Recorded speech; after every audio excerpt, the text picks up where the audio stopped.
My name is Vreth. I am a senior medical observer for the Cathari Galactic Health Commission, and I have spent 462 of what humans call years studying the biology of over 312 sentient species across this galaxy. I have watched Dorvian slugwalkers regrow entire limbs in the span of a morning. I have documented the Pulhari collective mind reattach severed neural clusters using nothing but shared psychic resonance and what I can only describe as sheer communal stubbornness. I have read the ancient texts of the Vortak, who once survived a supernova by, and I quote, their own historical records here, deciding not to die. I thought I had seen everything. I had not seen everything. What I witnessed on the third moon of the Helk system, inside a cramped, underfunded, gloriously chaotic human medical facility called St. Thone's Regional Hospital, on a Tuesday of all days, changed every single assumption I had ever made about biological resilience, surgical possibility, and the absolute jaw-dropping, mind-bending, frankly insulting refusal of the human species to simply accept the inevitable. And it all started because a man named Dax Mercer decided to eat a gas station sandwich. I am not joking. I want to be very clear with you. I have written 47 academic papers. I have presented at the Galactic Medical Symposium 11 times. I was once awarded the Cathari Medal of Scientific Excellence for my observations on Theravian cellular regeneration.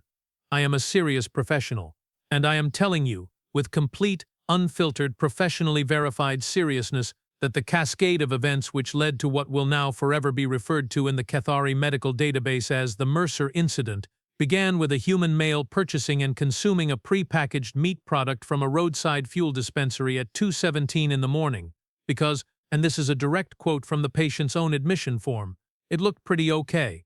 It looked pretty okay. Those 4 words, those 4 magnificent, horrifying, beautiful words, set into motion a surgical event that my colleagues and I will be analyzing for the next 3 centuries. But I am getting ahead of myself. Let me start from the beginning. Or rather, let me start from the moment my colleague, junior observer Phell, tapped me on the shoulder and said, "Vreth, you need to come to the human ward. You need to come right now." Phell is young. Phell had joined our observation team only 18 months ago, fresh out of the Cathari Academy of Biological Sciences. Phell still gets excited about things. I generally find this exhausting. That particular afternoon, however, I followed Phell. I am glad I did. The Cathari observation program at St. Oren's Regional Hospital had been running for approximately 6 of the human's Earth years at that point.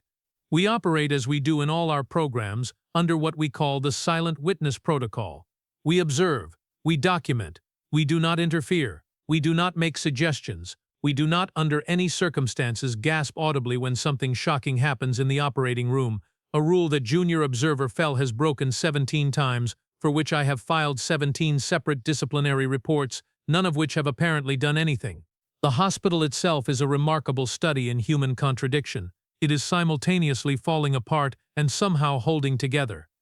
The ceiling tiles in the east wing have water stains shaped with startling accuracy like a map of the Andromeda Galaxy. The coffee machine on the 3rd floor has been broken for 11 months, yet every morning someone has refilled it, repaired something inside it using what appears to be a paperclip and pure determination, and left a handwritten note on it that says, "She's alive again, boys." The elevator makes a sound like a dying Kelvari marsh bird every time it passes the 2nd floor, and every single human in that building has simply accepted this as normal and moved on with their lives. It is a place that should not function as well as it does, and yet it functions remarkably well. I have always found this to be a perfect metaphor for the humans themselves. But I was talking about Dax Mercer. Dax Mercer was 34 years old at the time of the incident.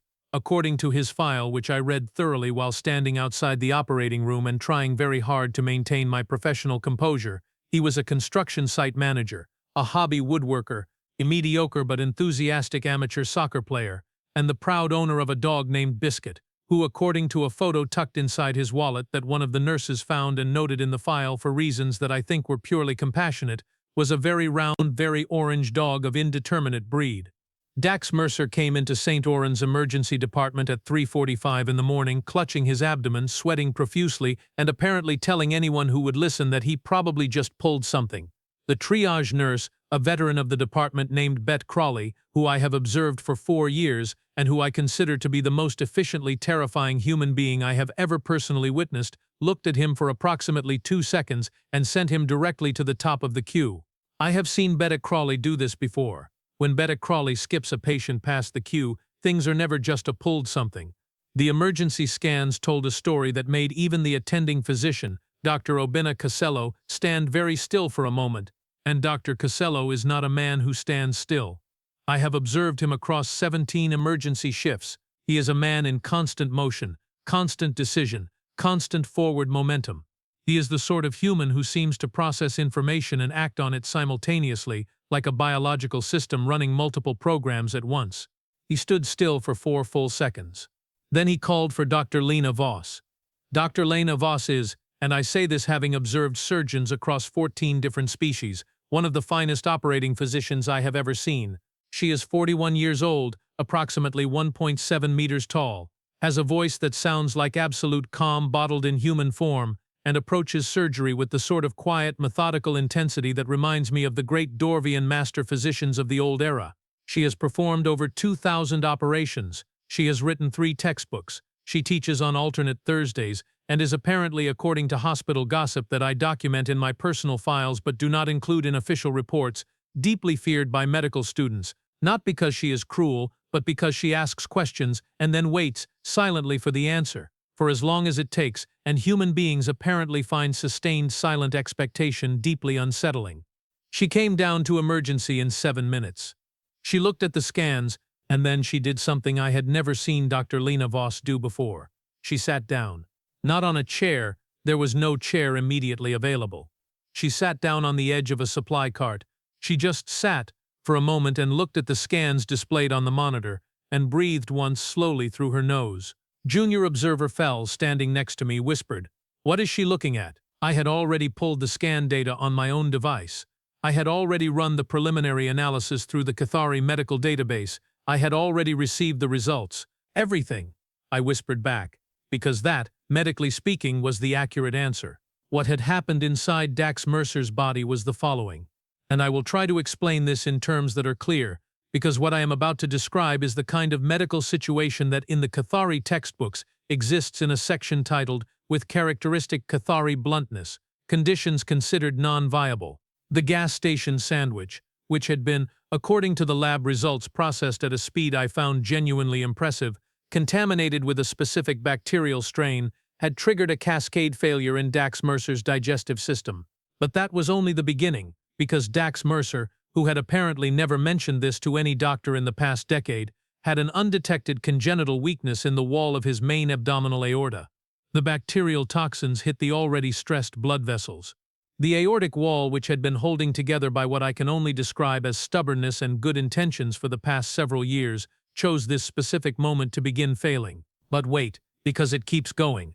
The internal pressure from the failing aorta had been causing slow, undetected internal bleeding for what the surgeons estimated was somewhere between 4 and 6 hours before Dax Mercer walked into that emergency room.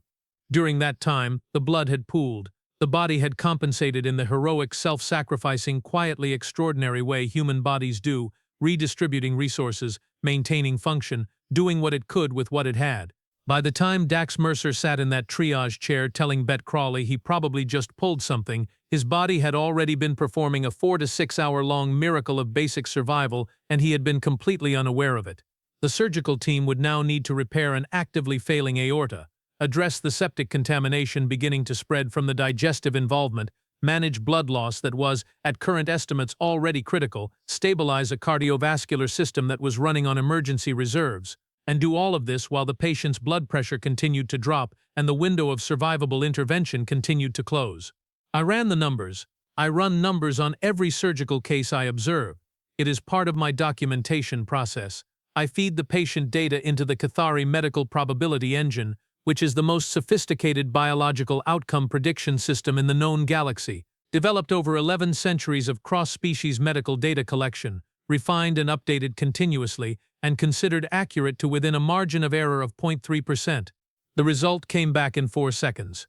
Survival probability, mort also percent, not less than 1%, not statistically unlikely, 0.0%. The system did not even offer a confidence interval, because there was no interval to offer. It was not that survival was improbable. It was that according to every piece of medical data we possessed from every species we had ever observed, A patient presenting with this precise constellation of simultaneous failures at this stage of progression did not survive. The body could not endure what would need to be done to repair it. I showed the result to Phell. Phell read it, then looked at me, then looked back at the result, then said quietly, "Should we tell them?" "We do not interfere," I said. "We observe." "But Vreth—" "We observe, Phell." Phell was quiet for a moment, then said, "This is going to be very hard to watch." "Yes," I agreed, "it is." We went to the observation level. The human surgeons did not have access to the Cathari medical probability engine. They did not have our 11 centuries of cross-species data. What they had was, and I mean this with complete sincerity, an absolutely extraordinary depth of human-specific knowledge, a team that had clearly worked together before, and something that I have observed in human medical environments so consistently that I have begun to document it as an official variable in my research notes. I call it refusing the obvious conclusion. In Cathari medicine, when a condition is assessed as non-viable, the medical team transitions to comfort-focused care. It is logical. It is compassionate in our understanding of the word. It prevents suffering. It is what the data supports. Human surgeons, I have noticed, sometimes look at the data and then look at the patient, and then appear to make a decision that the data is not the final authority in the room. Dr. Lena Voss stood at the head of the surgical table, gloved and masked, and addressed her team. I could hear her through the observation-level audio system.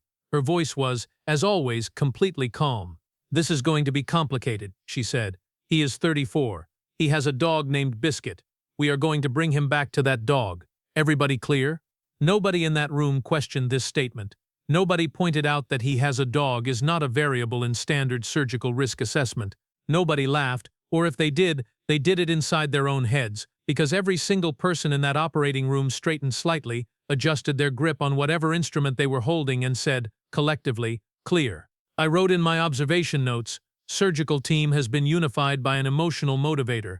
Patient's dog has been included, implicitly, in the surgical objective, monitoring." Then the operation began. And I will now attempt to describe the next several hours in terms that are clinical and accurate and professional. And I will try very hard not to let my personal feelings intrude on this official documentation. But I want you to understand that what I witnessed across the next 4 hours and 17 minutes was the single most technically sophisticated, emotionally raw, stubbornly brilliant piece of medicine I have observed in 462 years of watching sentient species try to keep each other alive. The first hour was controlled. Dr. Voss and her team worked with the precise, almost architectural efficiency that the best human surgeons possess. I have compared human surgery, in my notes, to watching someone build a complex structure while the building is simultaneously on fire and slowly sinking. You must address the fire. You must address the sinking. You must build. And you must do all three simultaneously, or there is no building left to save. Dr. Kaselo was on blood management. A surgeon named Dr. Priya Wen handled the septic control. 2 other surgeons whose names I have documented but whose roles were support-level managed instrumentation and monitored vitals. A circulating nurse named Thomas, who moved through that operating room with the quiet efficiency of someone who has done this many times and intends to continue doing it, kept everything flowing. The aortic repair was, technically speaking, extraordinary. The vessel was not merely weakened. It had, by the time they opened, begun to fail in a second location that the initial scans had not fully revealed, because some of the internal bleeding had obscured it.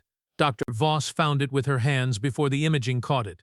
She found it, and she said calmly, "There's another one," and she simply moved to address it, the way you would move to address an unexpected problem during any complex task.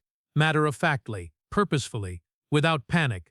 Junior observer Phell made a sound beside me. "Phell," I said, "I am not saying anything." Phell said, "I am breathing. Breathe quietly. I am trying."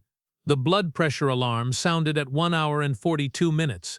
Dax Mercer's cardiovascular system, which had been performing its extended heroic compensation for the better part of 10 hours by this point, was running out of runway. The numbers on the monitors did things that made the anesthesiologist, a serious-faced woman named Dr. Ama Awusu, say 3 words very quickly that I will not reproduce here because I try to keep my official reports professional, and then immediately say loudly exactly what she needed and exactly how fast she needed it.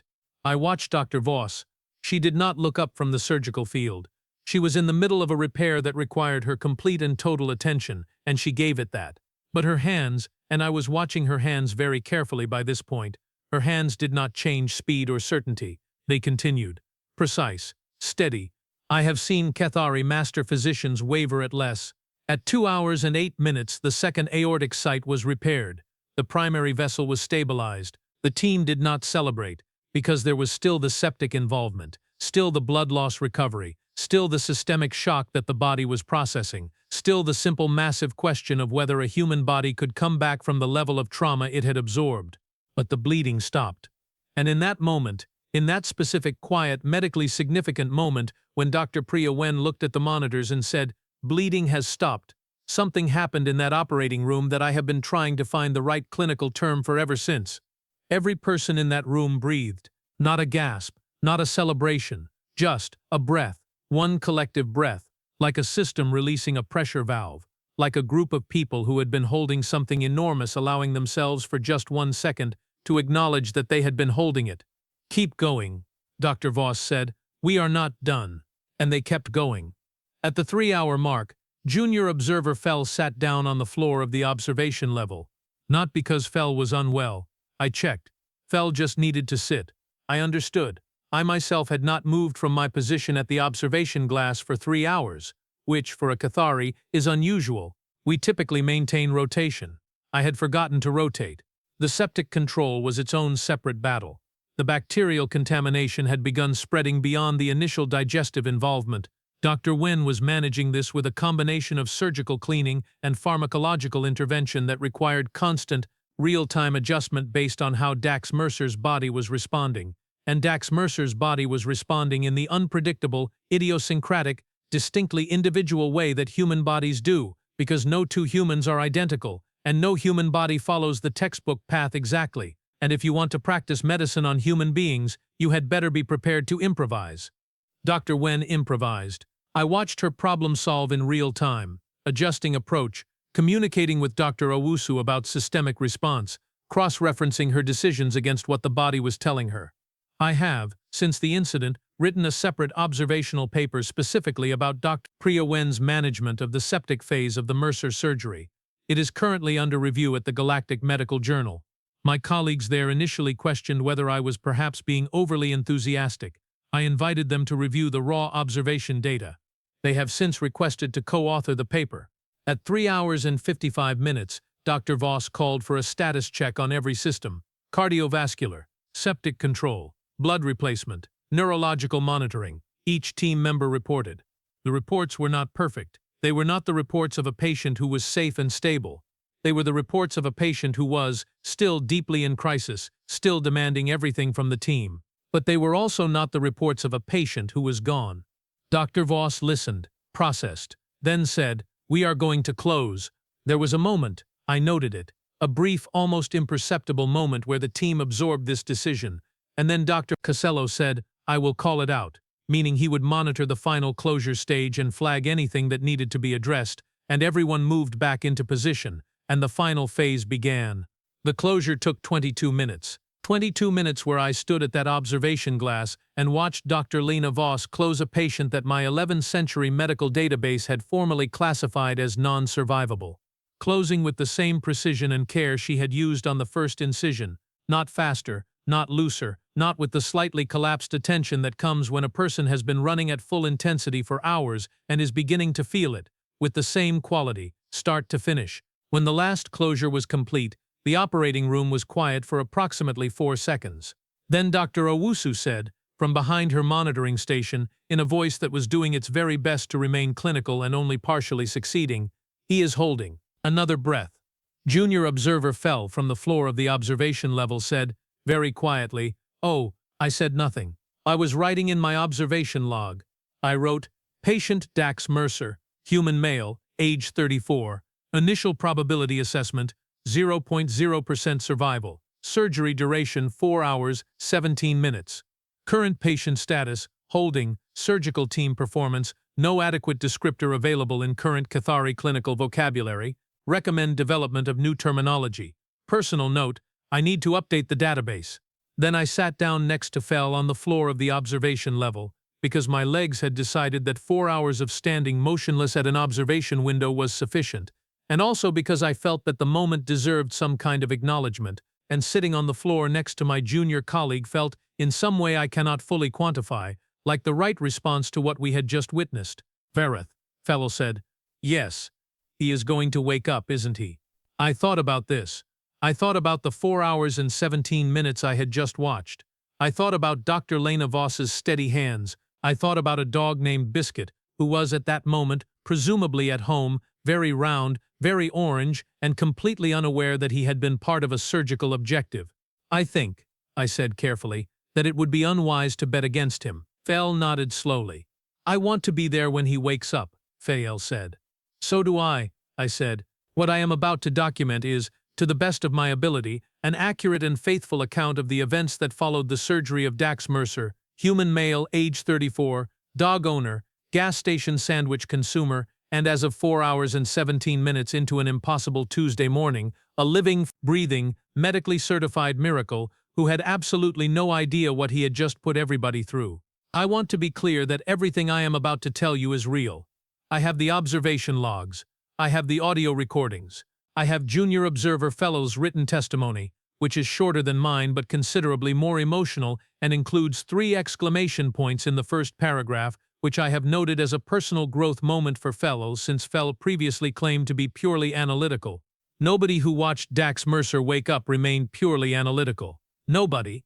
The intensive care unit at St. Oren's Regional Hospital is on the 4th floor.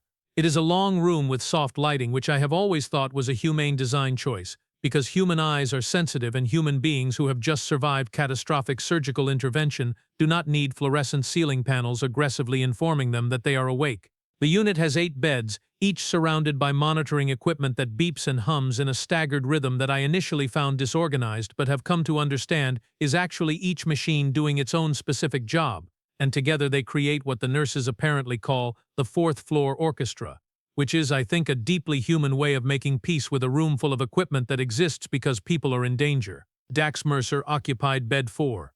He had been in the ICU for 11 hours by the time I arrived for morning observation. Junior Observer Phell had insisted on maintaining an overnight watch, which I permitted on the condition that Phell could document everything and also sleep at some point, because Phell had not slept, and I could tell because Phell's secondary eye membranes, which we Cathari deploy when fatigued, were fully extended, which when wearing our observation disguise field, makes Phell look vaguely like someone who has recently received some very surprising news and has not yet processed it. When I arrived at 7:14 in the morning and relieved Phell handed me the observation log and said, with enormous solemnity, he moved his fingers at foretemple, the left hand. 2 fingers. I documented it. It is on page 17. "Go sleep, Phell." He moved his fingers. "Vreth," I read the report. "Go sleep." Phell left, but Phell did that thing that Phell does, where the departure is slow and backward-facing, as though worried something significant will happen the moment attention is removed. I have observed this behavior in several human medical staff as well. I think it is a cross-species response to caring very much about an outcome. I settled into the observation position near bed 4 and began the morning documentation. The nursing staff on the ICU day shift were, at that point, 3 in number. There was a senior nurse named Greta Bauer, who had the energy of someone who has been doing this for 20 years and has personally decided that death is at minimum a scheduling inconvenience and she will not be accommodating it on her shift. There was a younger nurse named Felix, who had clearly been told about Dax Mercer by the overnight team and kept glancing at the bed with the expression of someone who cannot quite decide whether to feel relieved or terrified. And there was a traveling nurse named Sol, who had arrived at St. Oren's 3 weeks ago from a different facility and who I observed that morning walking through the ICU with the calm, measured pace of someone who has seen a great many things and suspects today will add to that list. The monitoring equipment reported stable vitals, not strong vitals, not the vitals of someone who had recently won an athletic competition, the vitals of someone whose body had been through an experience equivalent to, as I noted in my official report, the biological equivalent of a controlled demolition and partial rebuilding, and was now doing the extremely hard, slow, cellular-level work of deciding what came next. The doctor assigned to morning ICU rounds was a hospitalist named Dr. Remy Adjoa, who is, I want to say for the record, one of the most quietly competent humans I have observed at St. Oren's. Dr. Remy Adjoa is the kind of doctor who remembers every patient's name, every patient's chart detail, and apparently also the name of every patient's family member, pet, and in at least 3 cases I have documented, neighbor's cat. Dr. Ajoa arrived at bed 4 at 7:40, reviewed the overnight charts, checked the monitoring data, and then did something that I found genuinely touching. He just stood there for a moment and looked at Dax Mercer. Not with clinical assessment, not with the evaluating, cataloging gaze of a doctor processing information. He just looked. The way you look at something that surprised you, that you are still, even hours later, not entirely finished being surprised by. Then he said, quietly, to no one in particular, "Good morning, Mr. Mercer, you absolute maniac." Greta Bauer from across the room said without looking up from her charting, "Language, Dr. Ajoa." That was affectionate, Greta. I know what it was. Still, I wrote in my notes, affectionate profanity observed as a form of human medical bonding ritual. Third instance this month, Dax Mercer began to show signs of emerging consciousness at 9:51 in the morning. I want to describe this carefully, because the manner in which human beings return to consciousness after major surgery is, I have always thought, one of the most quietly profound things I observe in this field. It is not sudden, it is not like a light switching on. It is more like watching something find its way back, slowly, through layers of distance, pulling itself forward through the fog of anesthesia and trauma and the body's own protective shutdown, until suddenly there is a person there again, confused and present, and, in the specific case of Dax Mercer, apparently very committed to immediately speaking. His first sound was not a word. It was a sound that I would transcribe in my clinical notes as menu, which is, as far as I can determine, a universal human pre-speech vocalization that means roughly, I am returning to awareness and I am not yet in control of the relevant systems. Greta Bauer was at his side before the monitoring equipment had finished registering the change in his muscle activity. I watched her position herself where he could see her, and her voice shifted, not softer exactly, but different, attentive. "Mr. Mercer, you are in the hospital, you are safe, take your time." There was a pause. His face moved.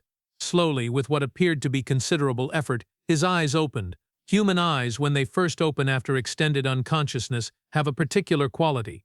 They are there, but the person behind them is still arriving. It takes a moment. The room becomes real in stages, and you can see this process happening. Light first, then shape, then recognition, and finally in some part of the brain that has been traveling back from a very long way away, meaning, Dax Mercer's eyes focused on Greta Bauer. He blinked once. Then, in a voice that was barely a sound, rough and slow and clearly the voice of someone working with equipment that had been unused for 11 hours, he said, "Is this the hospital?" "Yes," Greta said. "You are in the ICU. You had surgery. You are doing well." Another pause. "Okay," he said. And then, after a moment that I timed at 6 full seconds, he said, "Did I die?" "No," Greta said. "You did not." He seemed to consider this. Then he said, "Are you sure?" "Quite sure. Because I feel." Another pause. "Bad." "You are allowed to feel bad," Greta said, and there was something in her voice that was not quite humor and not quite emotion, but was somewhere in the specific territory between the two that humans navigate so naturally. "You had a very significant surgery."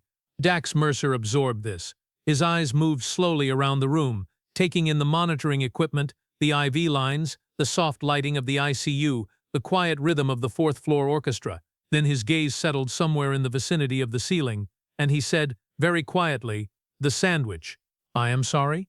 "I ate a sandwich, from the gas station." A long pause. "Karen always said, don't eat those." "Karen?" Greta asked, checking the chart. "Your partner?" "My sister." He was quiet for a moment. "She's going to say I told you so." "She might," Greta said. "She's in the waiting room, actually. She's been here since 4 in the morning." Dax Mercer closed his eyes. Not from pain, or at least, not only from pain. The expression on his face was that specific human expression I have observed many times, which I categorize in my notes as the emotional arrival, the moment when the reality of what has happened begins to be processed, not just intellectually, but in whatever part of the human interior is responsible for feeling the weight of things. "How bad was it?" he said. Not a question. The phrasing of a person who already suspects the answer is large. Greta paused for exactly 1 second. "Dr. Ajoa is going to come talk to you this morning. He will explain everything." Which is, I have observed, the professional nurse's way of saying, "Very bad. We are pacing this information responsibly." Dax Mercer opened his eyes again. "But I'm here." "You are very much here," Greta said. He was quiet for a long moment. Then, with the slightly dazed sincerity of a person who has just returned from somewhere and is genuinely glad about it, he said, "Tell Dr. Whoever that I owe them one." Greta Bauer, who has 20 years of ICU nursing experience and has presumably heard many things in this room, made a very brief sound that I believe was a laugh that she converted, midway through, into a professional throat clearing. "I will pass that along," she said.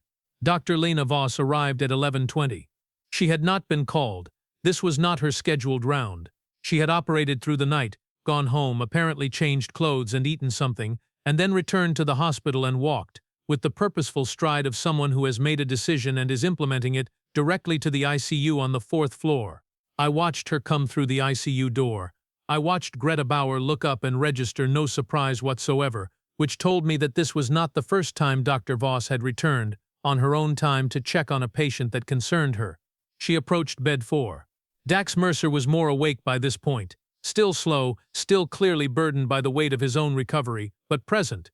His sister Karen had been allowed in briefly, which had resulted in a reunion that I documented with the clinical observation that significant emotional content was exchanged, some of it audible from the observation position, including at least one instance of Karen Mercer saying, "I told you about those sandwiches," within 40 seconds of entering the room, demonstrating that the predictive accuracy of siblings is a consistent variable in human behavioral data. Karen had been taken back to the waiting room. Dax was resting. He looked at Dr. Voss when she came to his bedside, and there was a moment where he clearly did not know who she was, which is completely understandable, because the last time he saw anyone, he was being slid into an operating room and losing consciousness. "Mr. Mercer," Dr. Voss said. "I am Dr. Voss. I was your surgeon last night." He looked at her for a moment. Then he said, "You are the one who fixed me?" "My team and I, yes." "How bad was it?" he said. The same phrasing as before. The question that is not quite a question. Dr. Voss pulled the chair from beside the bed and sat down in it, not standing over him, not delivering information from a clinical distance, but sitting, at his level, in the manner of someone who intends to have a real conversation. "It was very serious," she said.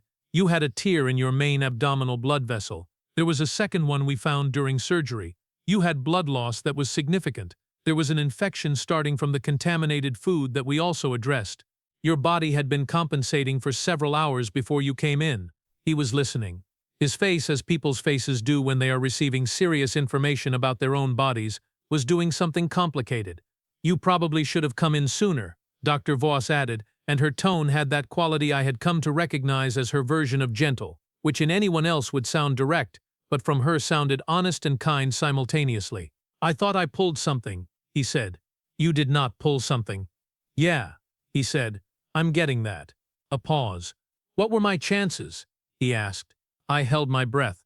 This is, I have noted, a question that human patients ask with remarkable frequency, and it is a question that places the doctor in the precise position of deciding how much honesty is compassionate and how much is simply heavy. There is no formula for this calculation. I have watched many doctors navigate it. The navigation is always individual, always a judgment call in the truest sense of that phrase. Dr. Lena Voss looked at Dax Mercer for a moment. Then she said, "Not good." He absorbed this. Like not good as in 5%, not good as in, the medical consensus, based on presentation and progression, was that surgery was unlikely to result in survival. Silence. The 4th floor orchestra filled it gently. A monitor beeped. The IV line dripped. Somewhere down the ICU, Saul the traveling nurse was checking charts, and the quiet sound of pages turning drifted across the room. Dax Mercer looked at the ceiling. A long look, the look of a person doing math that does not involve numbers. Then he said, "But here I am."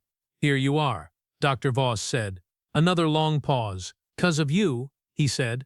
"Because of my team," she said. "And because of you. Your body fought very hard." He turned his head on the pillow to look at her directly. "Did you know, when you were in there? Did you know what the odds were?" Dr. Voss was quiet for a moment. Then, "And I want to document this precisely because it is one of the most honest things I have heard a surgeon say to a patient in 462 years of observation," she said, "I knew they were not in our favor.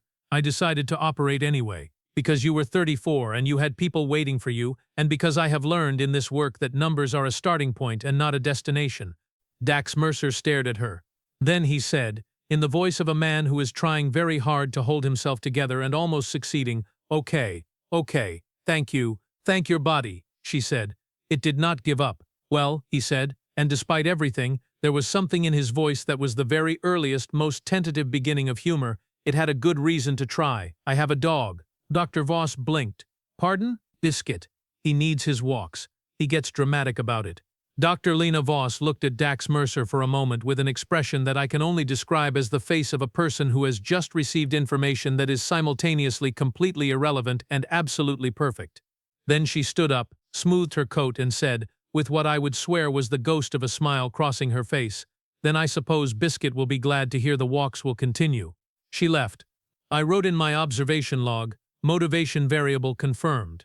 Patient's dog," referenced by the surgical team at the beginning of the operation as a goal, referenced again by the patient upon recovery as a reason. Note for statistical analysis. This is not a coincidence. Flag for further study. The next several days produced a volume of observational data that I will be processing, cataloging, and analyzing for the foreseeable future. Dax Mercer did not recover quietly. He recovered loudly. He recovered with the particular energy of someone who has been informed that their survival was not statistically supposed to happen and has decided that this information is both sobering and in some way he is still figuring out, somewhat funny. He asked questions. Constant questions. Not the frightened, fragile questions of someone overwhelmed by their situation, but the genuinely curious questions of someone who has suddenly become very interested in a subject that happens to be his own body. He asked Greta Bauer to explain what the monitors were measuring. He asked Felix, the younger nurse, how the IV medication worked. He asked Dr. Ajoa during rounds to describe the surgery in as much detail as Dr. Ajoa was comfortable providing, and when Dr. Ajoa provided a thoughtful, patient-appropriate summary, Dax said, "No, I mean more detail. Like what did it look like?" Dr. Ajoa gave him slightly more detail. Dax said, "That's incredible. The human body is incredible." Dr. Ajoa, who has heard many responses to surgical descriptions, said, "That is true, so it was basically like a pipe burst." That is not an inaccurate analogy. And they fixed the pipe. Among other things, yes. While the water was still running, Dr. Ajoa paused. That is also, actually, not an inaccurate analogy. While the house was also on fire. I think we can stop the analogy there. That's wild, Dax said, with the wonder of a person who has just fully understood something that they should probably have found more frightening than fascinating. That is genuinely wild. I wrote in my notes, patient demonstrates intellectual curiosity about his own near-death experience consistent with previously documented human behavioral pattern of processing trauma through understanding. Recommend cross-referencing with the Balkari's psychological data on post-crisis cognitive reframing. Humans do this differently from Balkari, but I suspect the underlying function is similar. On the third day, Karen Mercer arrived for her afternoon visit with, and I am documenting this exactly as observed, a handwritten card, a bag of actual home-cooked food that she attempted to smuggle past the nursing station in a tote bag that said Farmers Market 2021 on the side, which Greta Bauer intercepted with the efficiency of a border security professional, and a printed photograph of Biscuit which was allowed. The photograph was placed on the table beside bed 4. I looked at it from my observation position. Biscuit was, as advertised, very round and very orange. He appeared to be sitting on a couch cushion in a manner that suggested he believed the couch cushion existed specifically for him. He had small dark eyes and a face that communicated, across species and across the medium of printed photography, that he was a dog who had opinions. Dax Mercer looked at that photograph and then said to Karen, "I told the surgeon about him. She said his walks would continue." Karen said, "You told your surgeon about the dog." It seemed relevant. "You were in surgery. Before that." "Well, I don't know, I was already under, I think they knew anyway." From the wallet photo. Karen stared at her brother for a moment, then she said, "You are so weird." "I'm alive," he said. "You are extremely alive," she said, and her voice did the thing that voices do when someone is trying very hard not to cry and almost managing it. "You are so stupidly, incredibly, extremely alive. Told you the sandwich was probably fine, Dax. I'm kidding. You are never eating from a gas station again. That seems extreme. Dax, I'm agreeing with you. I'm agreeing." Junior observer Phell, who had returned from sleep and resumed observation beside me, whispered, "Is this what siblings are like?" "According to my data, yes," I said. "That is a very specific kind of love," Phell said. "It is," I agreed. On the 5th day, Dr. Lena Voss came by during afternoon rounds with Dr. Ajoa. This was not unusual. What was unusual was that she brought Dr. Priya Wen, which told me this was not purely a routine check. The team that operated was assembling informally at the bedside of the patient they had operated on, and I recognized this as something I had observed before, not frequently but memorably, at the conclusion of cases that had meant something. Dax Mercer was sitting up by this point, which was, medically speaking, a development that I had not fully expected to be documenting this early in his recovery timeline.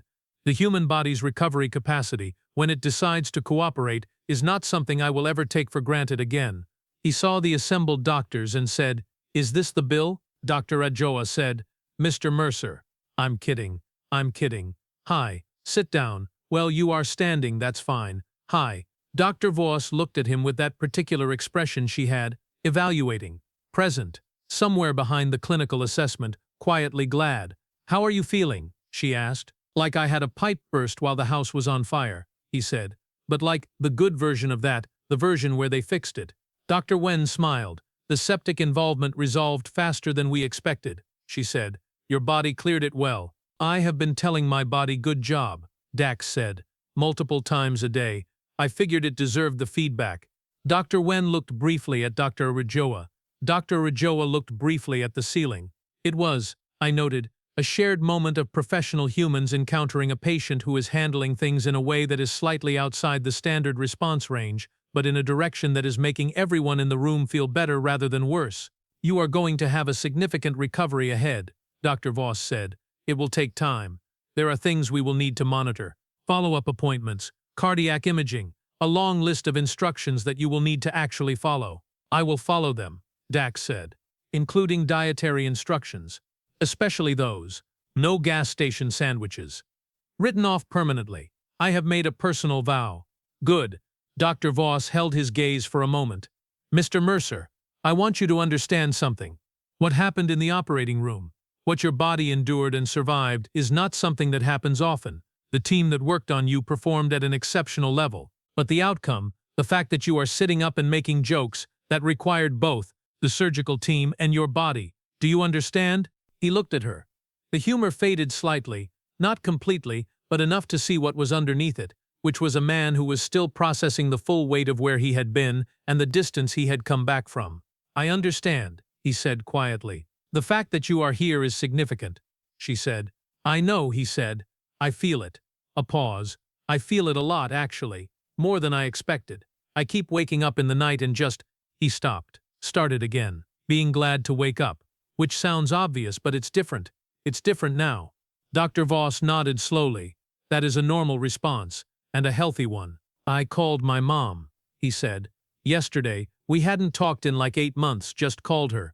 Nobody in the room said anything for a moment." "That sounds like a good call," Dr. Adjoa said. "It was," Dax said. "She cried a lot. I cried a little." "Don't document that." "I document nothing," Dr. Adjoa said, which is, technically, a lie, because Dr. Adjoa documents everything meticulously, but which was, in context, exactly the right thing to say. On the 7th day, Dax Mercer was moved from the ICU to a regular ward. This is a moment in hospital care that carries a particular significance. The ICU is, for all its quiet and soft lighting and fourth-floor orchestra, a place defined by precariousness. Moving out of it is a declaration. It is the building saying, this person is still complicated, but they are no longer in immediate danger of becoming a tragedy. Greta Bauer supervised the transfer personally. This is not something ICU charge nurses typically do for a standard room transfer. I noted it. I noted the way she checked every element of the transfer process with her characteristic efficiency, the way she handed the room nurse a chart summary that was so thorough it was nearly a biography, the way she stood at the ICU door as the bed was wheeled out and watched until it turned the corner of the hallway. Then she turned back to the ICU, picked up the next chart, and returned to work. Felix, the younger nurse, watched her from across the room. Then he said, quietly, "She's going to check on him tomorrow." Sol, the traveling nurse, without looking up from the computer, said, "She checked on the last 3 that transferred. It's what she does." Felix absorbed this. Then he said, "Is that in the job description?" "No," Sol said. "It's just who she is. I wrote this in my observation log. I write many things in my observation log that are not, strictly speaking, data. I have begun to suspect that these notations are the most important part of my research. The day of Dax Mercer's discharge arrived 14 days after the night he walked into the emergency department clutching his abdomen and telling people he had probably just pulled something. 14 days. I will note for the record that the Cathari Medical Probability Engine, when I ran a secondary assessment at the time of discharge with the updated patient data, produced the following result: insufficient precedent in database for accurate outcome modeling. Recommend data addition to expand future predictive capacity, which is the 11th-century-old galaxy-spanning most sophisticated medical prediction system in the known galaxy's way of saying, we did not see this coming and we need to learn from it. I submitted a formal request to have the Mercer case added to the primary database with a new classification flag, which I titled, after significant deliberation, Human Outlier, Category 1. My department head reviewed the request and asked whether outlier was the correct term, if the pattern appeared to repeat across multiple documented human cases. I told my department head that she made an excellent point and that I would think about it. I am still thinking about it. The discharge morning was busy. Karen arrived early, with a bag for his things and the energy of someone who has been holding herself together for 2 weeks and is now beginning to let herself relax, which in practice meant that she was talking a great deal and reorganizing everything in the room twice. Biscuit apparently was at home. He had been walked by a neighbor for the duration. He had reportedly been very dramatic about the situation. Dr. Ajoa came for the final rounds. He reviewed every system. He went through the discharge instructions with the thoroughness of a person who has spent enough years watching patients not follow discharge instructions to have strong feelings about the briefing process. Dax Mercer listened and asked questions and wrote things down in a small notebook that Karen had brought him at some point during the admission, which I found to be a genuinely touching detail. When the medical portion was done, Dr. Ajoa shook his hand. "Take care of yourself," Dr. Ajoa said. "I'm planning on it," Dax said. "I have been given significant motivation." "You have. Can I ask you something?" "Of course." "What do I do with this?" Dax asked. "Like all of this. The whole thing. What do people normally do with something like this?" Dr. Ajoa considered the question seriously, the way Dr. Ajoa considers everything, and said, "People do different things. Some people change their lives completely. Some people change very little and just hold what happened differently. Some people need a long time before they know what to do with it. All of those are valid." "What would you do?" Dax asked. Dr. Ajoa smiled. "I would probably start with the dog walk," he said, "and then figure the rest out from there." Dax Mercer laughed. It was the first full, unguarded laugh I had heard from him since the surgery. It was loud and sudden and completely genuine, and it startled Karen, who had been folding a shirt, and she laughed too, without even knowing exactly why, because laughter in a hospital room after 2 weeks of fear is its own specific kind of release. I wrote in my log, "Patient demonstrates full emotional range. Recovery indicators, excellent. Laughter noted as a significant positive clinical marker. Also, it was a good laugh." Dr. Lena Voss appeared in the hallway outside the room at 10:47, just as the discharge paperwork was being completed.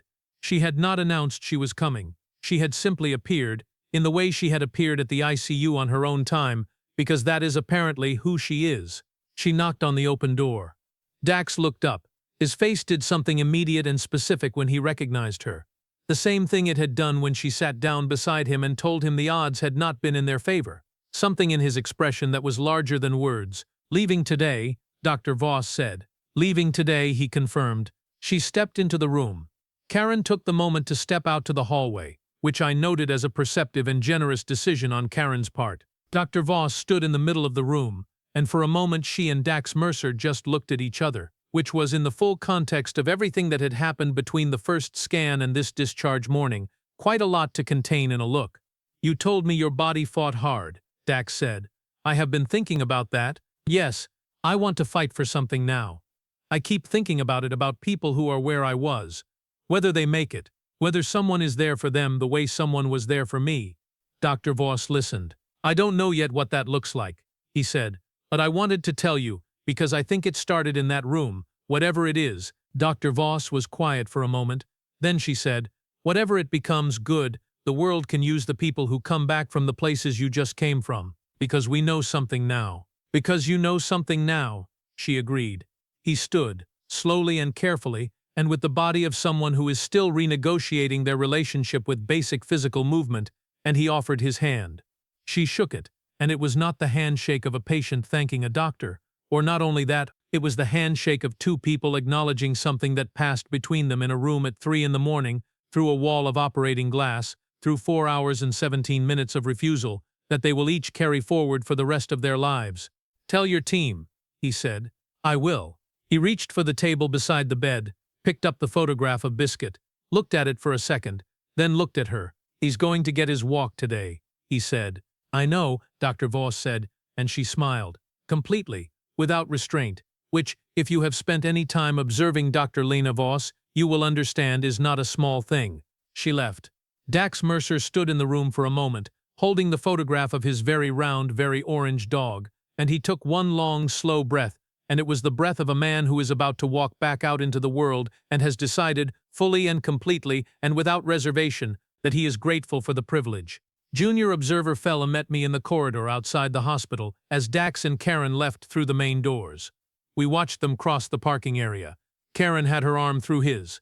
He was moving slowly but steadily. "Vreth," Phell said. "Yes.